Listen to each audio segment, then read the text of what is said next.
This is South Florida's First News on News Radio 610 WIOD. I'm Andrew Colton. You can follow me on Twitter, Andrew WIOD News, or email me anytime, andrew@wiod.com. So the letters NIL, hear them again, NIL, name, image, and likeness. They are very important letters for student athletes who, under new Florida law, can be compensated for their name, image, and likeness when they go to school. But what does it mean, and how much money could the student athletes actually make? We're joined live right now by Alan Fertel. He's a partner in Miami-based Weiss, Sarota, Helfman Cole, and Bierman. He is an expert in sports law and entertainment law. And Alan, good morning. Good morning to you. How are you this fine day, this President's Day? Well, we're all working, but we're happy to be here because we love what we do, and we love talking to people like you. So for students and parents who are hearing about this and heard about this last week when this all came to be, what's reality? How much money can these kids actually make? Will they make money, or can colleges just kind of create some fine print that says, haha, we know we're supposed to do this, but if you come here, you're signing your rights away to us? No, they can make millions and millions of dollars. They might be able to make more in college than they'll ever make in the pros. It's a crazy time.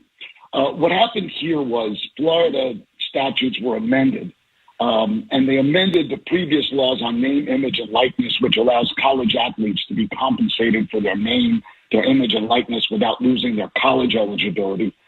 This is 2 years in the making. Florida was the first state in July of 21 to bring this.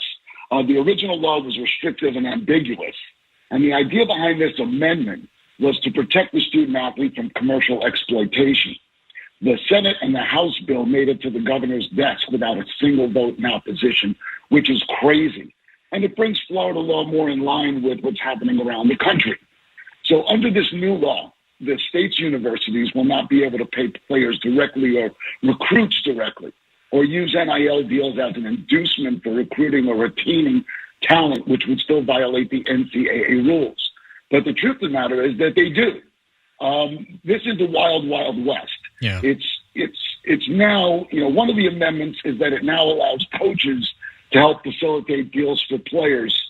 Previously, state law prohibited anybody with ties to the university or the athlete's institution, whether someone whose purpose was supporting or benefiting the institution or its athletes or its athletic program. Those were called boosters.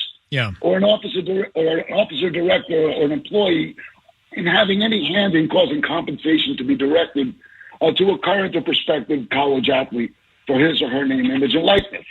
So as a result of that, the universities' athletic associations were forced to utilize agencies, or what's now called collectives.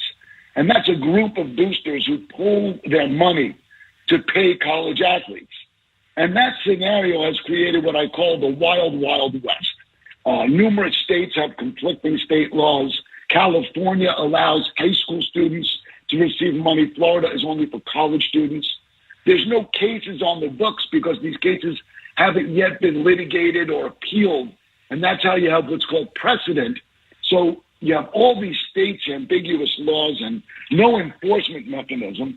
And there's a need for a single federal law that's applied to all of these states, something that's called federal preemption of state name, image, and likeness laws, or either that, or maybe you even remember from the good old days of baseball, an antitrust exemption given to the various states and colleges to allow them to pay their athletes. So, Alan, let me jump in here real fast, and then we got to run. And this is one of those stories we'll get you back on when we have a little more time. The way this shakes out, can those who want to use, like Nike or Adidas or whoever it is, can they have direct contact with the student athlete, or they still need to go through the school? Real short answer. They can. Yeah. They can have direct contact so long as they're not being used as a recruiting tool. And the only thing is you can't have a conflict of interest. In other words, if you're a player that has a Nike school contract, you can't then go and sponsor Adidas. Gotcha. All right.